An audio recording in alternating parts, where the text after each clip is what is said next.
Teman-teman pemerhati konstitusi, kembali lagi bersama Konstitusionalis TV. Kali ini kita kedatangan tamu yang istimewa dan sudah cukup melanglang buana di tataran hukum tata negara, yaitu Mbak Bivitri Susanti. Selamat siang, Mbak. Selamat siang. Atas kesediaan waktunya.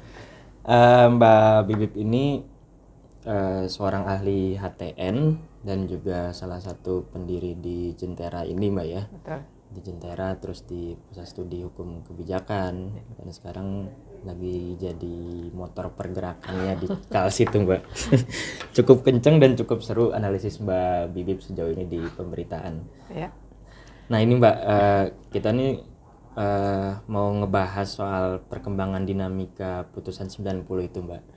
Beberapa perkembangan yang saya lihat dari pendapatnya Mbak Bibip itu kan ada kelemahan terhadap legitimasi pemilunya, Mbak. Betul. Nah itu boleh itu lagi nggak, Mbak? Sebenarnya apa atau sejauh mana itu, Mbak, implikasi putusan 90 terhadap keabsahan pemilunya nih, Mbak? Ya. Gitu, Mbak. Iya. Makasih juga nih udah diundang lagi. Dan saya senang sebenarnya karena sekarang Bram yang ngewawancara karena saya sangat mengikuti perkara yang menyoal kembali putusan 90 ini. Jadi saya tertarik sekali untuk diskusi. Nah, jadi kenapa nih putusan 90 jadi masalah?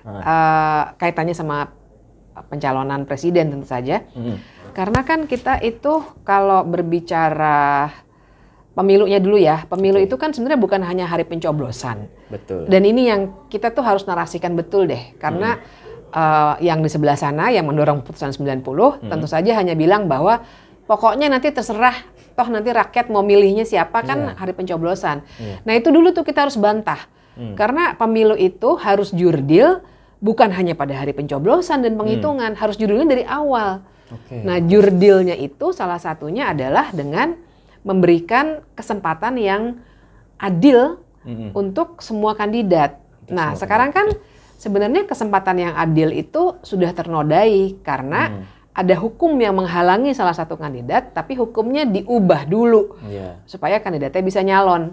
Nah, jadi dari logika yang mendasar itu saja kita sudah paham bahwa sebenarnya ada masalah dengan pemilu yang saat ini. Nah, dan satu lagi yang juga menarik yang harus kita bahas itu, sekarang ini kan narasi dari pihak Prabowo Gibran tentu saja, karena kalau putusan 90 kita langsung aja lah ya, nggak usah malu-malu. Memang ini untuk Gibran gitu ya. Selalu dikatakan bahwa pokoknya putusan 90 itu sudah final dan mengikat. Jadi nggak usah dinarasikan apa-apa lagi, kita move on. Nah menurut saya narasi move on ini juga salah. Karena untuk sebuah proses pemilu dari awal yang adil itu harus punya landasan hukum, legalitas, dan legitimasi. Kalau kita bicara Dworkin kan gitu, legalitas, legitimasi. Nah, dari segi legalitasnya pun, kalau dibilang kita udah bisa move on, menurut saya itu logika yang harus dibongkar tuh. Karena justru dengan logika hukum, kita akan melihat bahwa putusan 90 itu harus diperiksa lagi. Karena dibuat dengan proses yang secara legal formal sudah dikatakan oleh MK-MK bahwa ada intervensi politik. Nah, jadi kan harusnya tuh cara kita bernalar kan ada putusan dibuat dengan proses yang salah, paling tidak putusannya harus diperiksa ulang supaya prosesnya sekarang benar. Intinya begitu. Kalaupun kita nggak langsung bilang berarti putusan 90 salah, kita mungkin nggak perlu dulu sampai ke putusan itu, tapi paling tidak kita periksa ulang. Nah kalau sudah ada pemeriksaan ulang, baru kita bisa bilang kan benar atau salahnya. Nah itu dari legalitas. Legitimasi juga bermasalah.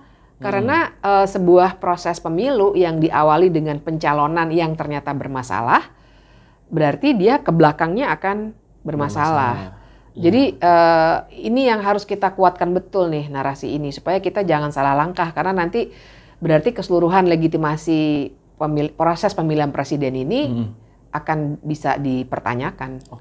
Menarik ya, Mbak ya. Jadi udah tahu ada hukum yang menghalangi, tapi dicoba diubah, dan proses pengubahannya itu juga ternyata melanggar etik berat ya, Mbak ya, di putusan MK kemarin.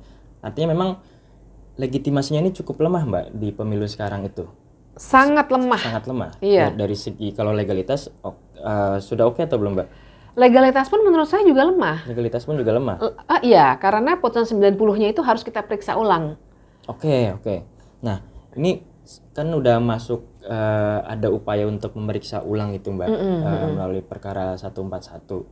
Nah, kalau tadi Mbak bilang ada 2 masalah yang ada dalam putusan 90, yaitu masalah legalitas dan legitimasi. Sebenarnya semisal nih Mbak, perkara 141 ini dikabulkan oleh MK, apakah nanti bisa menambal Mbak atau mengoreksi putusan 90 itu Mbak? Kalau soal, kan ini kan cacat formil tadi Mbak bilang, dan legalitasnya juga remah. Bisa menambal nggak Mbak kira-kira Mbak?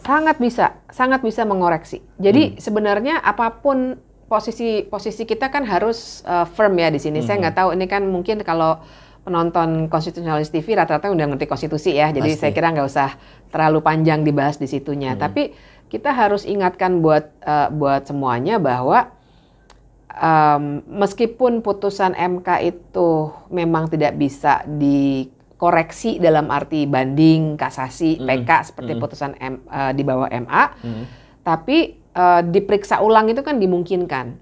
Nah, diperiksa ulang itu seperti yang sekarang dilakukan dengan perkara 141, tapi kan sejarahnya juga udah banyak ya. Misalnya putusan yang suka saya sebut-sebut jadi acuan yang menarik itu putusan soal usia minimum perkawinan.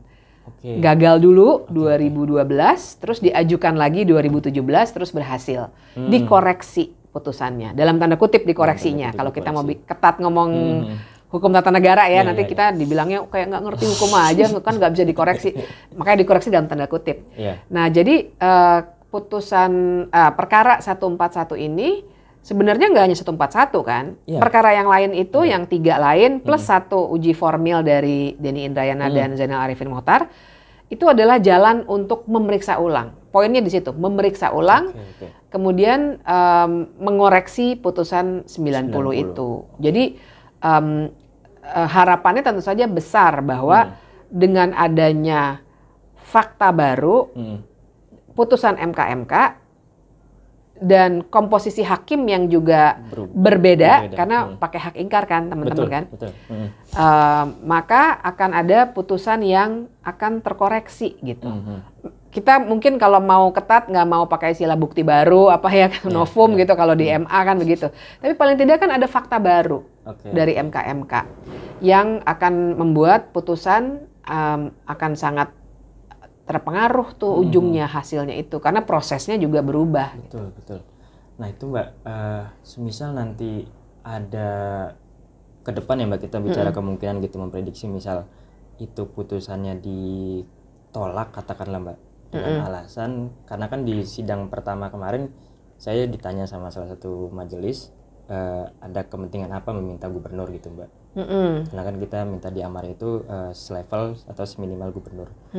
Semisal nih Mbak, menurut Mbak Bibip ditolak dengan alasan tidak memenuhi legal standing Mbak sebagai pemohon. Padahal kalau kita lihat yang kemarin yang si Almas itu cukup mudah gitu Mbak. Nah itu misal ada kemungkinan seperti itu, ada atau nggak Mbak kemungkinan seperti itu, dan dampaknya apa Mbak? Ya, yang pasti kan ada 3 kemungkinan ya, seperti biasa putusan kan tidak dapat diterima, terus juga ditolak dan ya tentu saja dikabulkan. Nah, kalau tidak dapat diterima dengan alasan legal standing, sebenarnya ya kalau kita perhatikan dari 6 putusan yang untuk pasal 169 huruf Q Undang-Undang Pemilu itu, kan sebenarnya kalau Pak Soehartoyo yang sekarang jadi ketua MK itu dia selalu dissentingnya sama tuh soal legal standing. Nah, kalau yang lain tuh sebenarnya nggak ada yang memasalahkan legal standing. Yang lain tuh udah masuk ke pokok perkara gitu. Yang masalahnya legal standing itu cuma Pak Soehartoyo. Apakah ada kemungkinan teman-teman legal standingnya akan tidak dapat diterima? Ya, kemungkinan itu pasti ada. Pasti ada. Dan apalagi dengan posisi 8 ya. Dan kita tahu kalau 8 tuh menurut Undang-Undang MK kan ketua MK akan punya 2 suara. Kalau 4-4 ya kan, kalau 4-4. Jadi bisa saja kemungkinan itu terjadi. Dampaknya apa kalau itu terjadi? buat saya berarti MK akan gagal mengoreksi soal legal standing. Itu dulu yang pertama. Justru dia akan inkonsistensinya akan lebih kelihatan. Bahwa biasanya dia dalam tanda kutip galak gitu, terus jadi melemah tiba-tiba di Almas, kemudian sekarang jadi galak lagi. Inkonsistensinya kelihatan. Menurut saya justru kalau MK mau memperbaiki apa yang terjadi pada putusan 90 terkait legal standing, mereka harus jelaskan dalam putusan untuk perkara 141 ini sebenarnya apa posisinya terhadap legal standing. Kalau dari awal dia tidak memperjelas, malah akan membuat cerukan yang tidak terjelaskan. Maksudnya cerukan tuh cerukan untuk Almas ya, karena kan tiba-tiba turun tuh. Kok bisa ada drastisnya luar biasa, bahkan itu yang sama sekali tidak bisa diterima dengan penalaran hukum yang wajar tuh di situ. Menurut saya itu harus dijelaskan dulu. Nah, kemungkinan keduanya kalau ditolak, bisa aja dia tiba-tiba akan konsisten lagi dengan putusan yang PSI, Partai Garuda, dan kepala-kepala daerah muda dengan bilang, wah ini open legal policy. Nah artinya mereka juga akan gagal untuk menjelaskan ceruk yang parah itu, ceruk penalaran hukum yang parah di putusan 90. Jadi kalau saya sih dalam posisi nggak ada jalan lain buat MK untuk menjelaskan semua hal yang terjadi pada putusan 90. Nggak ada jalan lain selain mengabulkan perkara 141, justru supaya mampu memberikan penalaran hukum yang wajar sekarang.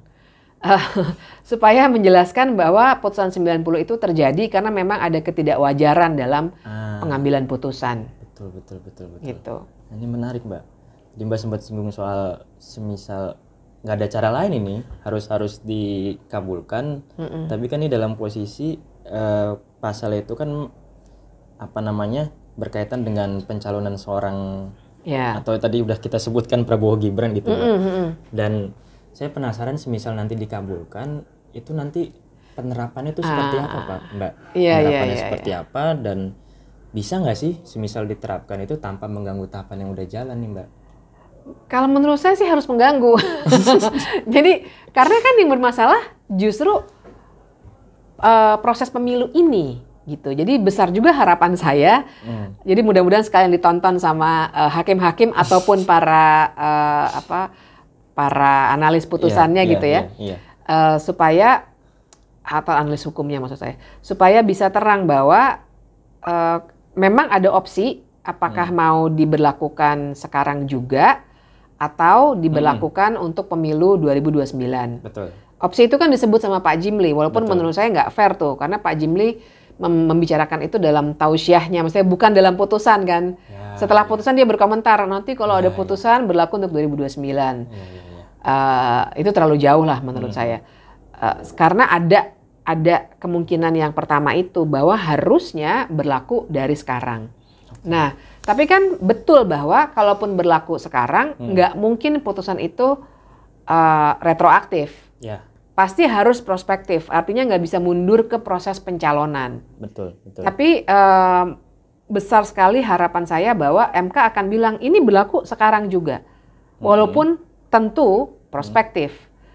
Jadi nggak mundur ke pencalonan, tapi paling tidak kalau mereka bilang ini bukan untuk 2029, paling tidak penyelenggara pemilu dan semua kandidat 1, 2, 3 jadi punya panduan untuk bergerak.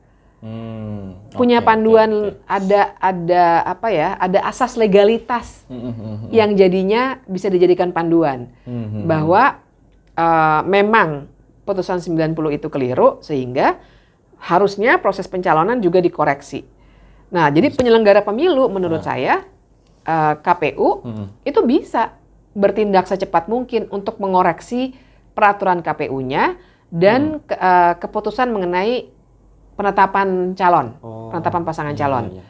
Menurut saya harus bisa dikoreksi. Ya, apalagi kan lagi banyak digugat nih, Mbak, di Petun, di PN yang salah satunya ya karena surat keputusan KPU itu penetapan calon, yang mana dia pakai dasar putusan yang bermasalah gitu, Mbak. Betul. Jadi memang sekalipun misal nanti dikabulkan, mau nggak mau tahapan pemilu itu harus terganggu sebentar gitu ya Mbak ya untuk mengoreksi pencalonan yang ada. Iya, harus terganggu. Tapi bukan berarti perkaranya tahapnya penjadwalan dimundurin segala macam, bukan itu. Menurut saya KPU kalau ini dikabulkan harus dengan tegas mengoreksi penetapan pasangan calon. Mengoreksi penetapannya. Iya, jadi memang artinya paling tidak Gibran itu sudah harusnya tidak bisa dihitung lagi karena nggak memenuhi syarat. Itu harus terang tuh. Maksud saya kalau nunggu 2029 ya, kan yang kita masalahkan adalah legitimasi pemilu yang sekarang. Pemilu saat ini, betul. Yang bermasalah adalah MK membuat kerusakan untuk pemilu yang sekarang. Jadi kalau ada koreksi dari MK lagi, dia harus berpengaruh pada pemilu yang sekarang. Itu yang harus didorong juga tuh. Oke. Nah kalau misal begini bisa nggak sih Mbak? Kan karena masalah legitimasi pemilunya ini bermasalah nih Mbak.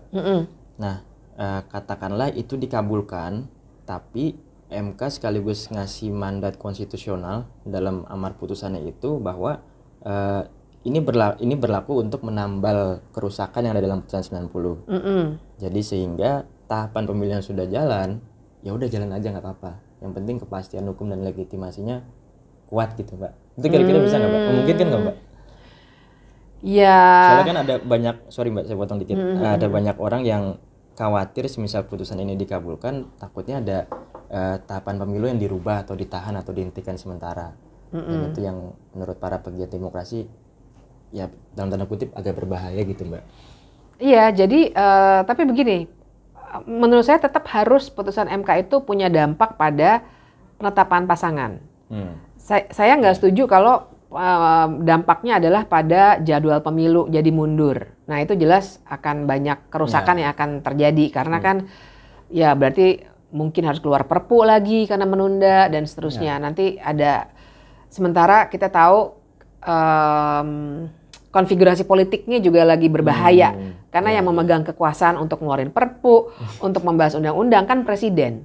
Padahal kita lagi menyoal dinasti politiknya kan, nepotismenya itu. Jadi selama kekuasaannya dipegang oleh presiden yang adalah ayah dari salah satu calon, itu juga terlalu banyak titik bahayanya gitu. Jadi buat saya putusan MK itu paling tidak tegasnya harus pada soal penetapan pasangan calon. Pasti akan ada serangan balik dari Gibran dan pasangan Prabowo Gibran, tapi resiko itu lebih kecil gitu ketimbang kalau kita harus merusak tahapan pemilu. Benar.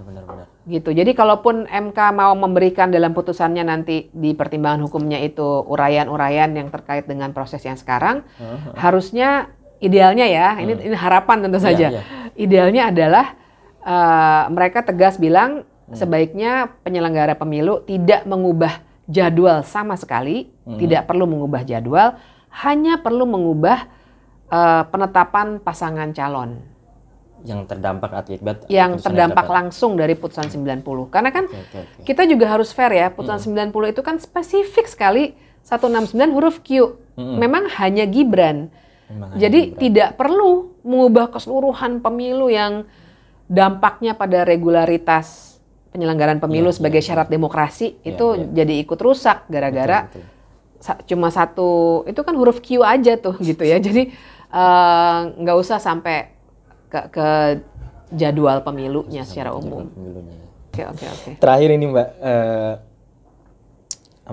tadi Mbak Bibip udah nggambarin soal keadaan demokrasi kita dan keadaan konstitusi dan juga sekaligus keadaan pemilunya. Spesifik ke masyarakat nih Mbak, atau lebih spesifikkan lagi ke anak muda nih Mbak, untuk menyikapi persoalan itu, seenggaknya sikap konkret yang harus kita lakukan tuh apa Mbak? Iya.